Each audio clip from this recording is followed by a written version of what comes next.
வணக்கம் மக்களே, சற்று முன் கிடைத்த மிக முக்கியமான தகவல் ஒன்றை பார்க்க போகிறோம். அதாவது எடப்பாடியின் வீட்டின் முன் வந்த அதிமுகவின் நிர்வாகிகளா திடீர் தகவல். இந்த ஒரு தகவலை பற்றி தான் நாம் பார்க்க போகிறோம்.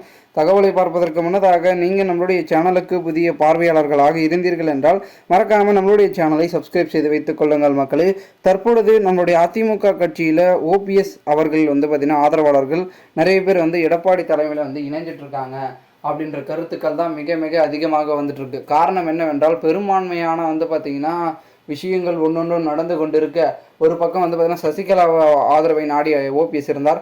ஆனால் அந்த ஒரு சந்தர்ப்ப சூழ்நிலை அமையாதன் காரணமாக தற்போது சசிகலா அவர்கள் இப்போ டைரெக்டாக என்ன பண்ணுறாங்கன்னா, ஒட்டுமொத்தமாகவே கட்சி இணையணும், ஒன்றுபடணும், ஒன்றிணைவு நடக்கணும் அப்படி இப்படின்னு தான் பார்த்தீங்கன்னா அவங்களும் சொல்லிட்டு வராங்க. ஸோ இந்த ஒரு சூழ்நிலையில் அவர்கள் ஒரு பக்கம் சொல்லி கொண்டிருக்க ஓபிஎஸ் அணியில் இருக்கக்கூடியவர்கள் ஒவ்வொருத்தரும் பார்த்தீங்கன்னா கழண்டு இபிஎஸ் உடன் இணைந்துக்கிறாங்க அப்படின்னு தான் பார்த்தீங்கன்னா பேச்சுக்கள் அதுவாக இருக்குது. அதிகமாக கோபா கிருஷ்ணன் மற்றும் பார்த்தீங்கன்னா விசி பார்த்தீங்கன்னா பழனிசாமி, அதுக்கப்புறம் நம்மளுடைய பெங்களூரு புகழேந்தி இவர்கள்லாம் பார்த்தீங்கன்னா அதிமுக இணைய தான் தயாராக இருக்காங்க. இந்த ஒரு சூழ்நிலையில் அவர்களுடைய மாவட்ட செயலாளர்கள், ஓபிஎஸ் தலைமையில் இருக்கக்கூடிய மாவட்ட செயலாளர்கள் என பலரும் எடப்பாடி பக்கம் போவதற்கான வாய்ப்புகள் இருக்குது. காரணம் என்னவென்றால் தற்பொழுது ஒன்றிணைவு, அதிமுக ஒன்றிணைவு என்ற ஒரு சூழ்நிலை உருவாவதன் காரணமாக அணிகள் எல்லாம் உடைந்து ஓர் அணியாக பார்த்திங்கன்னா திரும்புவதற்கான வாய்ப்புகளும் அதற்கான சாத்தியக்கூறுகளும் மிக மிக அதிகமாகவே மாறிக்கொண்டிருக்கிறது அப்படின்னே சொல்லலாம். இந்த ஒரு சூழ்நிலையில் பெரும்பான்மையை பார்த்திங்கன்னா தக்க வைக்கும் விதமாக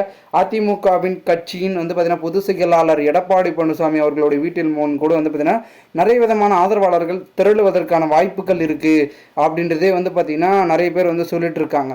ஏன்னா ஓபிஎஸ்ஐ பொறுத்த வரைக்கும் பார்த்தீங்கன்னா கட்சிக்குள் அவரும் வரப்போறாரு. ஏன்னா அவருடைய நடவடிக்கைகள், அழைப்புகள், கட்சி ரீதியாக பார்த்தீங்கன்னா பேச்சுக்களும் பேசிட்டு இருக்காது. காப்பாற்றுவதை கைப்பற்றுவதை விட காப்பாற்றுவதை மேல் அப்படி இப்படின்னு பார்த்தீங்கன்னா அதிமுகவை சார்ந்த கருத்துக்களை சொல்வது, அவருடைய கருத்துக்கள் எந்த மாதிரி இருக்குன்னா தலைமையை கைப்பற்றுவதை விட காப்பாற்றுறதுக்காக பார்க்குற அப்படின்ற ஒரு கருத்தாக இருக்கிறதுனால அவர் தலைமைக்காக வரல, கட்சிக்குள்ளே வரணும் அப்படின்றதுக்காக வர துடிக்கிறாரு அப்படின்னே பார்த்தீங்கன்னா நிறைய விதமான பேச்சுக்கள் என்பது பேசப்பட்டு கொண்டிருக்கிறது. ஸோ இந்த ஒரு சூழ்நிலையில் பெரும்பான்மை என்பது அனைத்து இந்திய அண்ணா திராவிட முன்னேற்ற கழகத்திற்கு தலைமைக்கு வந்துவிட்டது. இப்போ இதே ஒரு சூழ்நிலை அப்படியே நிலவி கொஞ்சம் கொஞ்சமாக எல்லாரும் ஒன்றிணைந்தாங்கன்னா அதிமுக மிகப்பெரிய அளவில் பார்த்தீங்கன்னா வெற்றி பெறுவதற்கான வாய்ப்புகள் என்பது மிக மிக அதிகமாகவே ஆயிடும் அப்படின்னே பார்த்தீங்கன்னா சொல்லிட்டு இருக்காங்க.